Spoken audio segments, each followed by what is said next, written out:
And my name is Paula Sadvar. I was born Paula Jenneret in 1951 here in Craig over at the old hospital. And the old hospital only had like 3 rooms for people to have their babies at, and now it's much bigger up at on the hill up there. So things changed quite a bit. I was born on a Sunday and went home on a Monday because she never did stay there very long. We lived here for, let's see, I was probably 5 years old, and then my dad moved us up to Wyoming. I went to 1st and 2nd grade in Wyoming, and then we moved right back here to Colorado, so I've only not been here in Craig for just 2 years. And we didn't have a kindergarten, I just went 1st and 2nd grade. We came back here, I started 3rd grade at the Yampa School, which isn't a school now, it's just offices.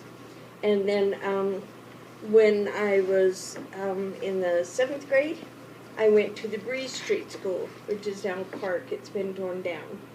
Now that was a fun school because they had a second layer for classes and stuff, and if you got up there, if there was a fire drill, you got to slide down the slide, which was tons of fun. Everybody wanted to be up there. And so then I went to the 8th grade over at where Sandrock School is now. That was my 8th and 9th grade. And then my high school, I went to where the old high school is, which they've redone, and it's but the middle school now. And I went to the high school there, and I lived just across the street in a house where Come and Go is. There was a big yellow house there with an apple tree, and I got to live there. The movie theater, which everybody's been to the movie theater, is the same place as it was when I was a little girl. I think it was still called the West Theater back when I was a little girl, except that it only cost us $1. We had $1 when my brother and I would leave to go from home to the movie theater. We had $1 bill. It cost us 50 cents to get into the show. They had frozen Cokes in little paper cups, and if you wanted those instead of a drink, they were great. We went to, it only cost us 50 cents to get in. It cost us $0.25 for a drink and a popcorn. So on the way home, we went to a place called Molly's. You know, Molly's was a penny candy store. She sold penny candy, she sold old comic books. That was the best place to go, except right after you went to the movies, it was always crowded with kids. But 25 cents worth of penny candy, that was a bunch. It's probably not good for your teeth, but it was awesome buying it. So much fun. So we never did make sure and tell our parents that we spent 25 cents there. Because then we didn't get to go to the movies very often. In town we used to sled down the roads, which is a no-no now because the town is so big. We didn't have a Kathy Caesar's or like out at North Park where they make places for kids to sled, or at the high school. We just had to find a place. There used to be a creek that ran in front of where the 7th and 8th grade, or 5th and 6th. There used to be a creek that ran in front of there, and we had Huck Finn Day there when I was little. And whoever caught the biggest fish got a prize, and Becky Thatcher got a prize. And so we took, and we were in there one time, and my brother fell in the creek, of course. So he didn't win anything and didn't catch any fish. But we lived just up a block on 10th Street, and we lived just right up at the top. So my brother decided he would show me how to ride a bicycle. So he would just put me on the bike, send me down the hill, across Yampa, and into the creek. Well, after the 3rd time of doing this and getting soaking wet and so confused on why I couldn't stay on the bike, he tells me where the brakes are.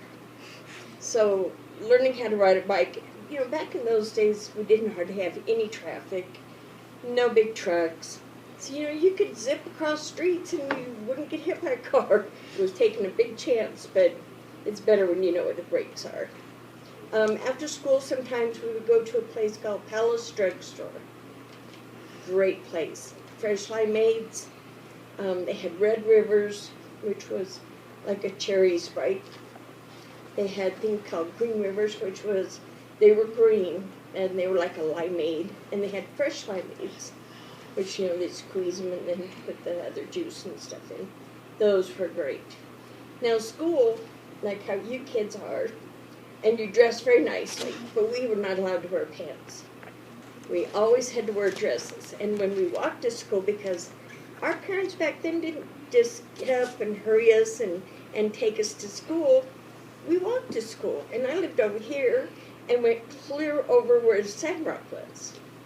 And we walked every morning, me and my girlfriend, and even on the days where it's going to sound like uphill both ways, then but we would put Levi's on or pants underneath our dresses. So when we got to school, we just pulled them up, and then we didn't have to worry about our pants showing.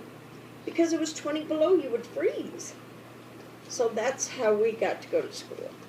And they measured your dresses to make sure they were only 1 inch above the knee. So they had a really big dress code. Now this is a fun part. In the wintertime, we would get to go to the city park. They would take and just flood the whole city park. And it would freeze over, and everybody would bring their ice skates. We would play Crack the Whip. We would play Red Rover. Tons of games, and we'd all meet there all the time. And there's a bunch of kids that still live in town that I grew up with, still talk about going over to the park and playing in there.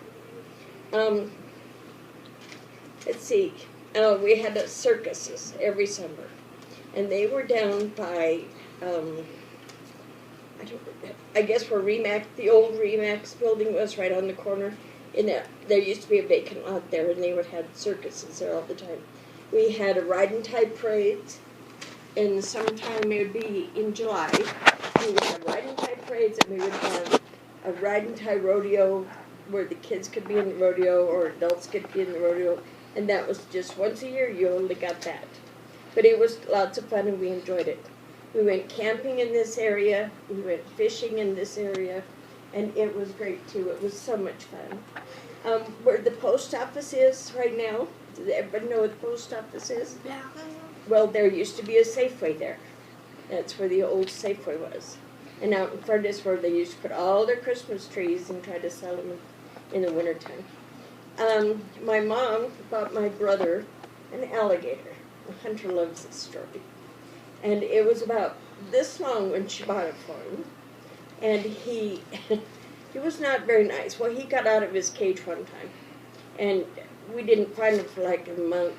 So we just figured he was just gone somewhere. So we're walking, and one day he comes walking out, and he comes into the dining room. My brother goes, "Oh, there he is," and picks him up. And as he picks him up, it latched onto his finger.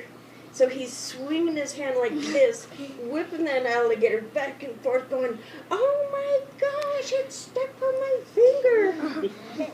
But it was great. And the alligator came off. We put him safely back into his container and kept him there, and he lived to be only a little bit bigger, because they don't really get too big if you keep them in containers. But yeah, he lived for quite a ways.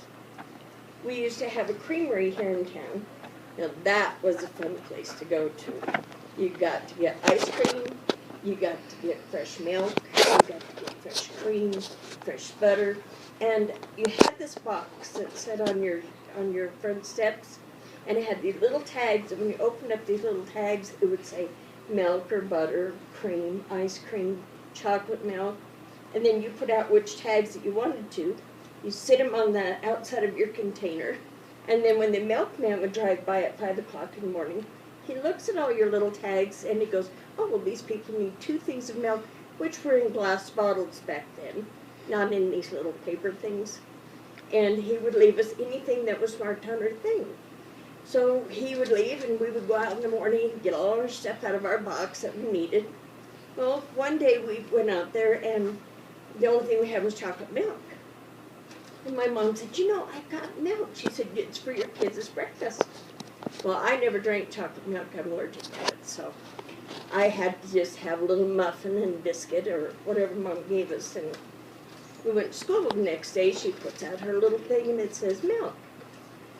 Gets up in the morning, we go outside and bring in chocolate milk. So my mom calls the creamery and she said, "What's going on here? I need milk for my children for their breakfast." He said, "I'll make sure and tell the milkman." 5:30 in the morning, here comes the milkman. Knock, knock, knock, knock. My mom gets up out of bed and she goes, "You're going to wake the kids." He said, "One of them should probably be awake." And she said, "Why?" He said, "Because I have sat down there watching, and this little boy comes trucking out there, lifts up the thing, closes up all the things, and puts chocolate milk." So we got chocolate milk 3 days in a row, and we weren't supposed to, so my mom had to make sure front door was locked, everything was good, and then we always got what we needed out of the container. Had the best orange sherbet at that creamery. Ah, that was awesome. 50 cents. It was great. Let's see. Oh, we never had one-way streets. Never. We had the streets that went both ways. When I got older and got into high school, and we used to drive.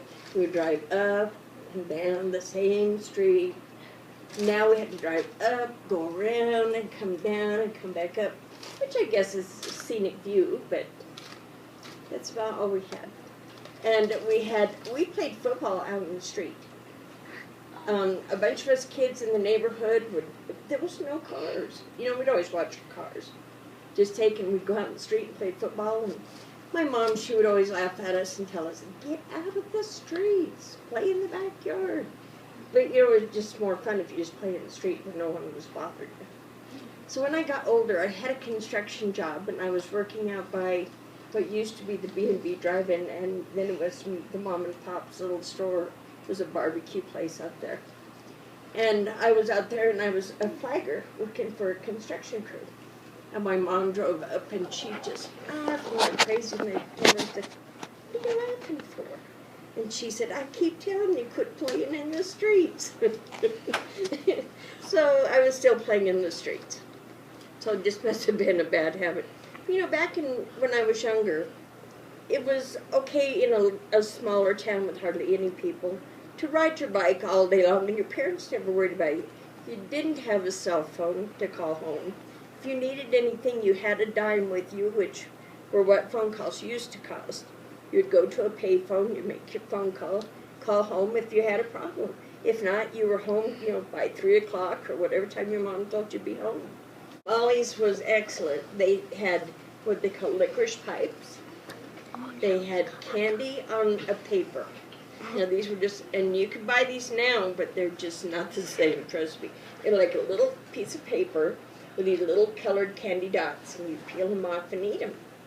Those were great. And they had cinnamon sticks, and they had, oh my gosh, just about every kind of penny candy, bubble gum.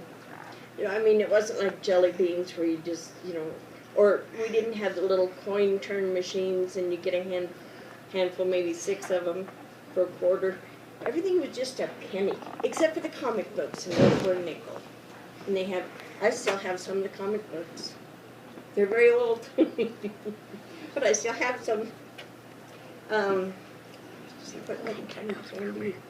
Oh, they had like root beer barrels, and they had like Beeman's gum. They had just tons of hot dog gum. It's not really hot dogs; they just shape of a hot dog. Best bubble gum ever. A lot of the old westerns with John Wayne. I remember a lot of those. Cartoons. They had cartoon shows, but they were more like Felix the Cat or stuff like those. They didn't have spook shows. Well, no, I take that back. We had spook shows, but they were at the drive-in theater that we went to in the summertime. And my Aunt Kay would always take us kids to the drive-in movie, take these big metal pots, sit them in the back seat, and we were little enough. We sat on those so we could see out over the window. And she always brought big old bags of popcorn, so we didn't have to go get them at the concession stand. For fun, one time we used to go down and ride down to the river. We'd ride our bikes down there and catch frogs. Cardboard boxes were awesome, color them up, make them look like cars and trains, and oh yeah, we'd play for hours doing that.